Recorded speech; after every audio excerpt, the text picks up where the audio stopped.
عمر فاروق ولې شک پکار دی چې منافق او کافر دواړه سره ملګري وو د علیه السلام په فیصله راضي نه شول. تاسو اورېدلې دا واقعه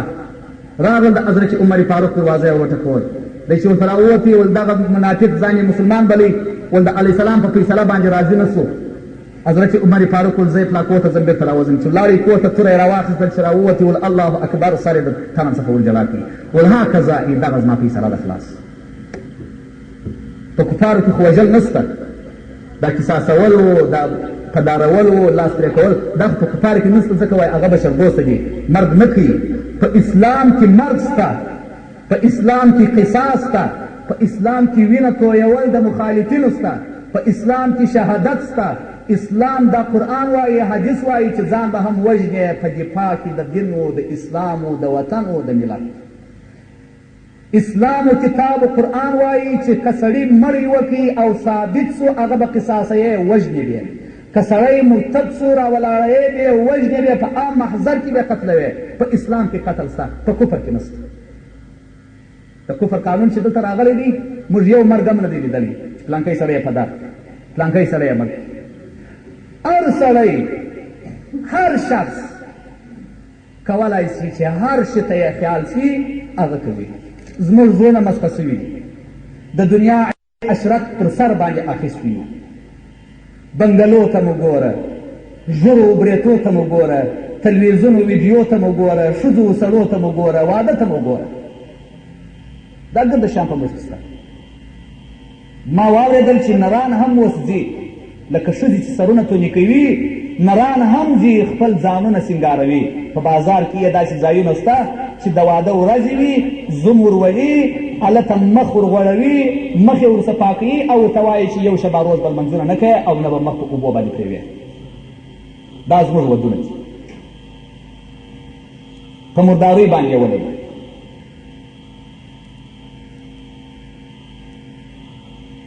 ځوانانو د انجونو شکل اختیار کړی دی، انجونو مو د ځوانانو شکل اختیار کړی دی. افسوس پر دې ملک اسلام، په حضور کې به د الله کم جواب ورکوو. باطلې طریقې مو خوښې دي، غلط چمونه مو خوښ دي، د خلکو هغه د عیسویت خوښ شو. اوس یو درته راپورته شو، سبا ډېر درته راپورته کېږي او عیسویت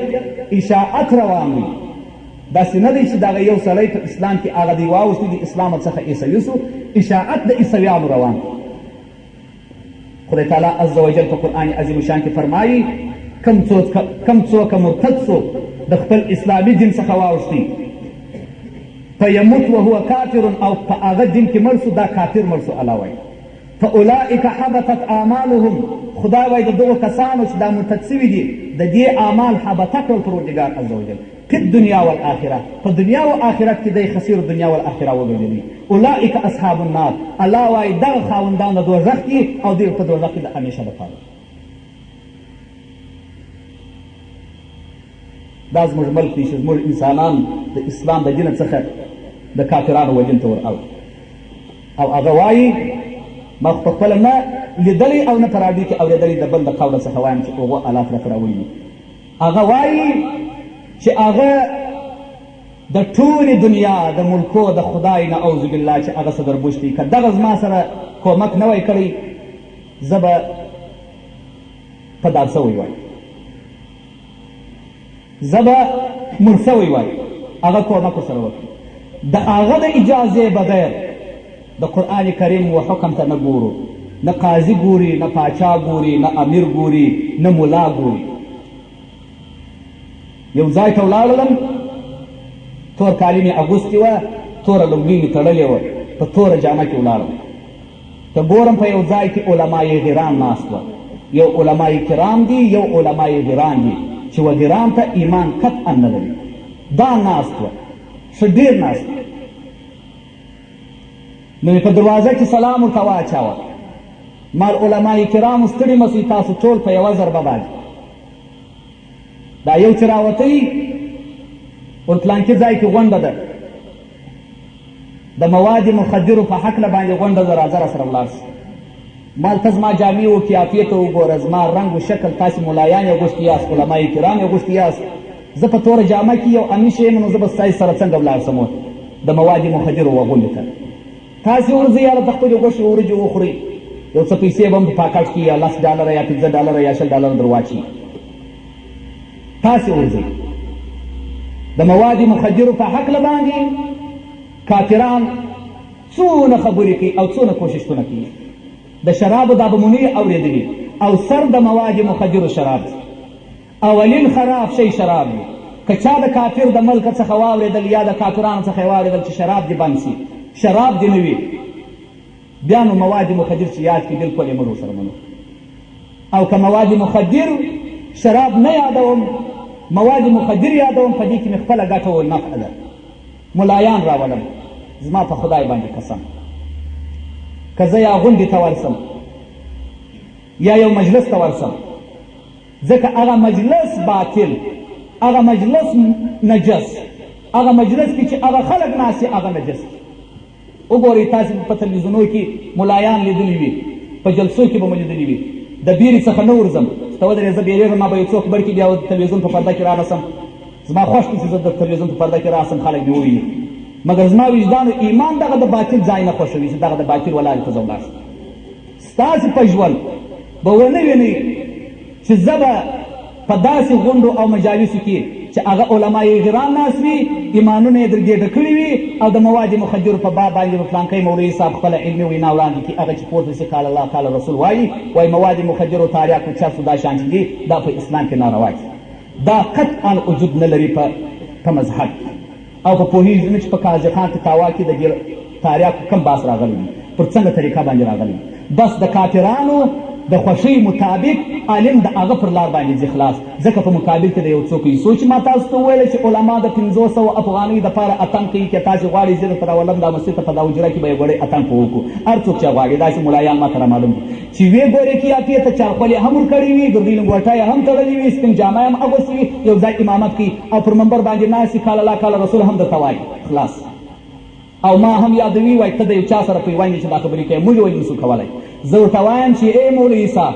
ای ملا غیرانه ای ملا بی ایمانه ای ملا بی وجدانه زه غیرت لرم ایمان لرم ما مرګ ځان ته فرض کړی خلاص ته د مرګه بیریږې زه چې هغه انسانانو ته ګورم چې په ځانو پورې ګمان تړي راځي د کافرانو په مقابل کې ځانونه پټوي دونه غیرت و وجدان و زړه والله زه ورته اریان تللی یم چې دا پر څنګه طریقه باندې ځانونه پټوي متحر تللی که دنیا وي خو دنیا هم په درد نه خوري که ملک پاچهي وي هغه هم په درد نه خوري سړی مړ شو ولاړ او که جنت وي ولاړ شي تاسې ټوله په دغه عظیم مجلس کې ناست یاست چې تاسې ته خدای عز وجل جنت مخامخ در وښي لا هم خپل نفس ډېر شیرې دي سړی نه ورکوي نو پر منبر باندې خبره نشي کولی ما 12 کاله تبلیغ وکړي په تبلیغ کې ما دریغ د حق خبرې څخه نه دي کړي الحمدلله یوازې یکې تنها ملایان چې د کافرانو ملګري دي د امریکایانو ملګري دي د حکومت ملګري دي تاسې هغو ته وګورئ بایګاټان ورسره یي توپکان ورسره یي توپنچې ورسره یي موټران ورسره یي پټ غلي ننوتلي راوتای نسي پر داسې طریقه باندې دوی ګرځي زه ولې آزاد ګرځم زه ولې دښمن نه لرم پر 11 بجې د شپې یوازې کور ته ځم د هر چا دښمني چې د زما سره راځه د هر چا مخالفت چې دوی زما سره راځه او مخالفین لرم هغه کسان لرم چې هغه د اسلام ضد دي هغه د دین ضد دي هغه د قرآن ضد دي هغه زما د خبرو ضد دي داسې منافقین او داسې مخالفین زه په دنیا کې لرم د هغو پروا بیا زه نه لرم الحمدلله ما تر نن پورې توپک چاقو چاړه د ځان سره ملګري نه دی ګرځولی هرې خواته یوازې په کندهار کې نه د افغانستان هرې خواته یکې تنها روانې امریکایي ملا دې ولاړ شي یکې تنها راودې ځي یکې تنها هغه کسان چې د امریکایانو په تایید خبرې کوي هغه دې راوځي یکې تنها هغه دې ولاړ شي وسنځري ته هغه دې ولاړ شي وباغ پل ته هغه دې ولاړ شي د مابس شاه ته هغه دې یوازې ولاړ شي وکابل ته هغه دې ولاړ شي یوازې ومزاري ته که دی ولاړې راسي دا زما په ژوره کې راته په دې وپېژنه خو زه وایم چې د دین و اسلام څخه مخالف وي د قرآن څخه مخالف وي د دې ملت څخه مخالف وي د کفر دوست وي که زه یم که بل الله دې او د الله رسول دې په دنیا و آخرت کې وشرموي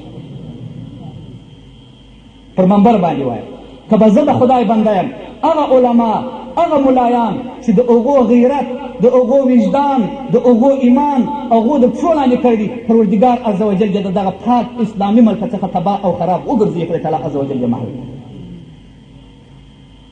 زموږ دغه رقم ملایان چې د منبر څخه کښته شولم، بیا عامي شکل د تذکار، بیا هېڅ مې په وسه هم نه ده. پر منبر باندې خدای غیرت راکوي، پر دې منبر باندې ما د اولیاو دعاوې اخیستې دي، پر دې منبر باندې ما د مشرانو استادانو دعاوې اخیستې دي، پر دې منبر باندې ما د پلارو د مور دعاوې اخیستې دي. زه چې منبر ته راپورته شم زما زړه دونه قوي سي چې زه د هېڅ چا پروا نه لرم، د هېڅ یو سړي، د هېڅ یو شخص، د هېڅ یو کفر پروا پر منبر باندې نه لرم. که تاسو له هر څه چې راوکړل هغه زما توکل پر الله عز وجل باندې خدای پیدا کړی یم، د مرګ دپاره مرمه. خدای تعالی عز وجل چې ما ته ژوند راکړی دی دا د غیرت په ژوند کې چې زما ژوند تېر شي زه ډېر د پروردګار عز وجل څخه راضي یم. نه د غلامۍ ژوند، نه د بزدلۍ ژوند، نه د بې غیرتیا ژوند. ځکه زه د دې کندهار بچی یم، په دې خاوره کې ما خارپوڅې کړي دي، په دې خاوره کې زیږېدلی یم. زه به د دې خاورې د دفاع دپاره او د دې پاکو شهیدانو چې پر دې خاوره باندې وینې توی کړي دي د دې دپاره به زه ټول عمر په اوچت اواز باندې پر منبر باندې د مسلمانانو په حضور کې ګډ یم تر هغه وخته چې زما په وجود کې ساوي. الحمدلله ما به څوک د دې خبرو وانه چوي، یا به بند یم، یا به ایله یم، یا به مړ یم، یا به ژوندی یم. که ژوندی وم پر منبر به دا خبرې کوم، که مړ وم په لحد کې به د خدای په حضور کې زه جواب ورکوم، که بندي وم په هغه بندیخانه کې به ناست یم د پروردګار عز وجل ثنا به وایم، که ایله وم دغه خبرې به پر منبر باندې کوم. دغه د علمای سو د بدو علماو خاصیتونه او د دوی بې غیرتیا او بې ایماني به زه و خلکو ته روښانه ګرځوم. دا د کفارو رواجونه او دا د قاضیانو د کفارو د ملګرتیا رواجونه دا به مسلمانانو ته زه رسوا ګرځوم. الحمدلله نه به پټوم انشاءالله. زما یې ستاسې سره وعده کې زه پټ کړم چې زه ژوندی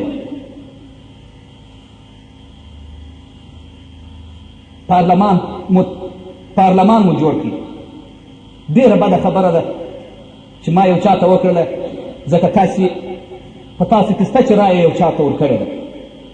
څه پټوګانو لیکل سوي وه، پر پټوګانو نوشته وه چې زه به داسې وکړم، زه به داسې وکړم، زه به داسې وکړم. هغه پارلمان جوړ سو. قرآن ته بې عزتي خلک ګوري. وګورئ هغه ورقې دلته زما سره په جیب کې پرتې دي، اصلي ورقې د چا پیشه ده، ورقې د چا کار دی، ورقې څوک کوي؟ قرآن عظیم شان ته په بې عزتي باندې څوک ګوري؟ کافران ګوري. په لیاز د خدای زموږ اسلام کمزوري دي، په لیاز د خدای د مسلمانانو سره کافرانو ډېر ظلمونه وکړل، په لیاز د خدای کافران ملت واحده دی و اسلام ته. په دې ملک د افغانستان، په فلسطین کې، په عراق کې تاسو یې اورئ مسلمانان یې ټول ذلیله کړي دي او پر مسلمانانو باندې راغورځي. د خدای عز وجل څخه دا غوښتنه و تمنا کوئ او دا دعا و پروردګار عز وجل ته کوئ چې الهي ته غرور د امریکا او د صدر بوش